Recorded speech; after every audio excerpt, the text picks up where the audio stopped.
So I think the key risks to gold right now is what I pointed out. If Harris wins and we have a little bit of calming down of this risk of President Trump as a president, and we have a little bit of austerity, and gold has a backup. Gold's overdue for a backup. The thing about gold is we're overdue for a bit of a correction, which would probably be healthy. But the key question is what will cause it. To me, the most bullish case for gold to me is at some point when we get a little bit of back and fill in the U.S. stock market. And as I mentioned, the U.S. stock market is so expensive.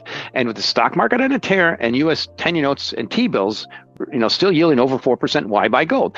That's just starting to shift. It's early days, but gold's front running that. So to me, overall, the macro is important, but the next key catalyst for gold to go higher is when the U.S. stock market has a Gold prices, though slightly retreating from recent peaks, remain resilient at around $2,766, reflecting sustained investor confidence in the metal's safe haven appeal. Analyst Mike McGlone suggests that a downturn in the U.S. stock market, which has seen steady gains, could be a pivotal catalyst for gold's rise. A market correction might prompt investors to reassess gold's fundamental role in portfolios as a protective asset amid growing concerns about a potential dollar crisis. Historically, volatility in the U.S. dollar has been a key trigger for market pullbacks.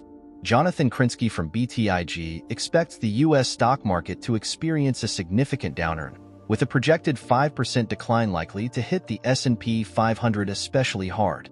Meanwhile, Indian gold buyers remain active despite record prices, purchasing gold for the Dussehra and Diwali festivals, which recently helped drive global prices to new highs. As the world's second-largest consumer of gold, India's robust demand could continue to bolster international gold markets. However, rising imports may widen India's trade deficit and pressure the rupee. In the political arena, McGlone notes that a potential victory for President Harris might bring stability, with possible austerity measures on the horizon. However, he also cautions that gold could see a correction, which might lead to a healthier, more sustainable market. With the upcoming election remaining highly competitive, analysts predict razor-thin margins in key swing states between Harris and Trump, adding another layer of uncertainty to market dynamics. For more expert analysis, be sure to subscribe and turn on notifications to stay updated. Your support is greatly appreciated. I think it's more right now starts with those are sometimes there's always different things that drive markets. Sure. And the elephant in the room for gold is the unlimited friendship and the rapidly heating up global Cold War that's getting hotter every day. That's number one. Central banks are buying gold. They ain't buying silver. They're buying gold, led by China.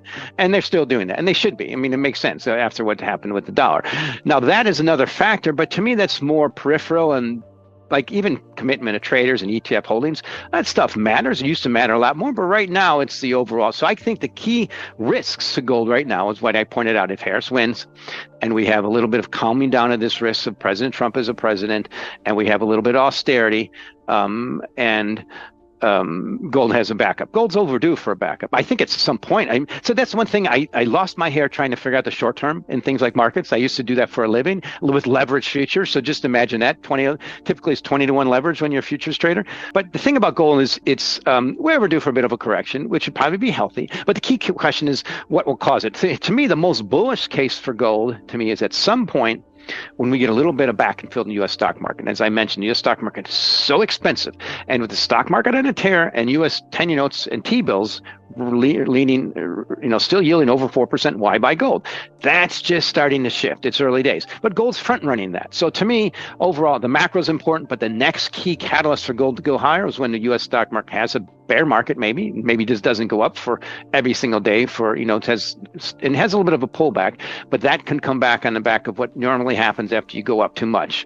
Is go down. That's what's happening, I think, at some point in the stock market. So to me, the next big driver, and I mentioned the risks, which I think are short-term with President Harris getting elected, and long-term and very unlikely if President if there was some kind of regime change and or they just tilted in China, say, no, we want to be friends with the U.S. because you are kind of like our best customer, and Europe, we're kind of like our best customer, and being the decisive enabler of a war in your backyard is just kind of silly, and we had one person do that.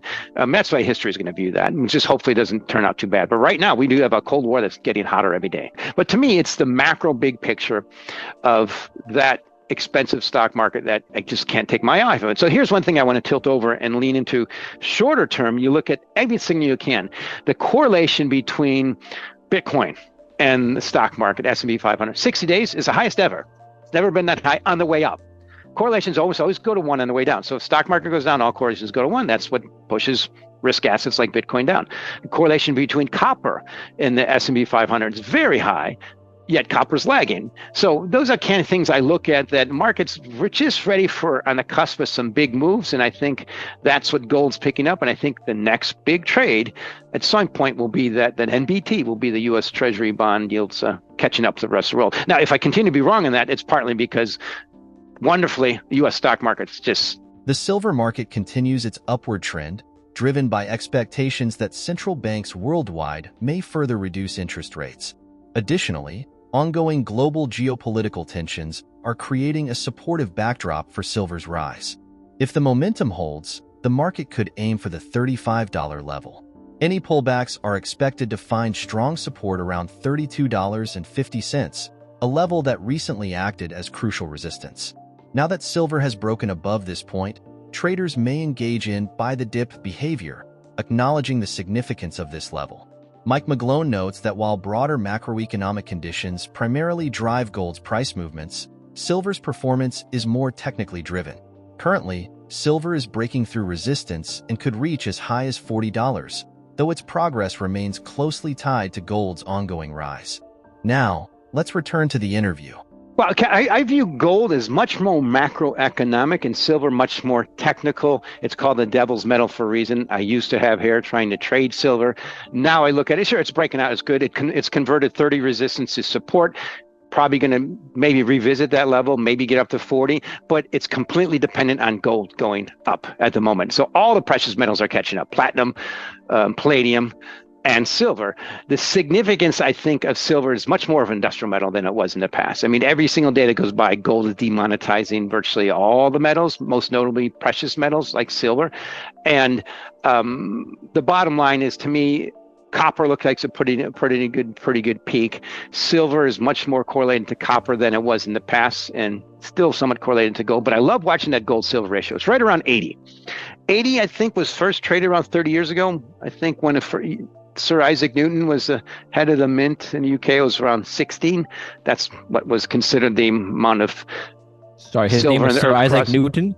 Yes. Did I say that? I did not pronunciate properly, as my mother said. Yeah, I mean, Isaac Newton. But even still, even the U.S., when we were on the bimetal standard in the 1800s or so, it was around 16 to 1. But the key thing is that's an enduring upward trend at some point. Particularly, that ratio goes higher. That's gold versus silver. When you have things like disinversion of the yield curve, which is getting started, unemployment going up, the Fed just starting easing, and bottoming stock market volatility. This is all getting started. So the high for around the COVID spike and that big pump in liquidity, everything was around 100. It's been hovering around 80. 80's been an enduring pivot. I think it's more likely to go higher, but it's not for good reasons. So for silver to really and remember how that's changed. Silver basically trades with almost 2 times the volatility of gold. So the fact is, silver's up about 46% in the year. Gold's up about 40% in the year. Silver should be up 60% if it traded with its normal volatility risk. But it's catching up also a lot of speculation, just like copper. Future speculators are involved. And the bottom line is you have to expect a lot of China to just come out of this malaise it's in, which I think is enduring and long-term, right away and do well, and then just the whole global economy to pick up. Because silver is an industrial metal. Gold is basically money, store value. If my base case is right, I think U.S. Treasury long bonds will be the next big trade, the NBT. Been early, been wrong. Was early on gold and was wrong for a while. It worked. Was early on short crude oil and was wrong for a while. But those are part of my tilt for that reason is we're seeing global deflationary forces from most commodities. I think copper is more likely to head lower, follow what's happening in China with bond yields. And that would all have it might be delayed a lot. It might reverse it if we have a red sweep. Now, I don't think that's going to happen, but the fact the market's already priced for it means the risk is it doesn't get it. Gold prices remain resilient despite recent highs, supported by robust demand and a possible downturn in U.S. stocks, which could drive investors to seek stability in precious metals. Strong seasonal demand from India further reinforces global gold prices, creating a stabilizing effect amid ongoing uncertainties in the US dollar and political landscape. Silver's momentum is also bolstered by expectations of future interest rate cuts and geopolitical tensions, which may propel prices to new highs. How might shifts in U.S. market performance and international demand shape your view of precious metals as a safe haven investment? Share your thoughts in the comments, and if this video resonates with you, consider joining our community by subscribing and turning on notifications with the bell icon. Thank you for being a valued part of our community.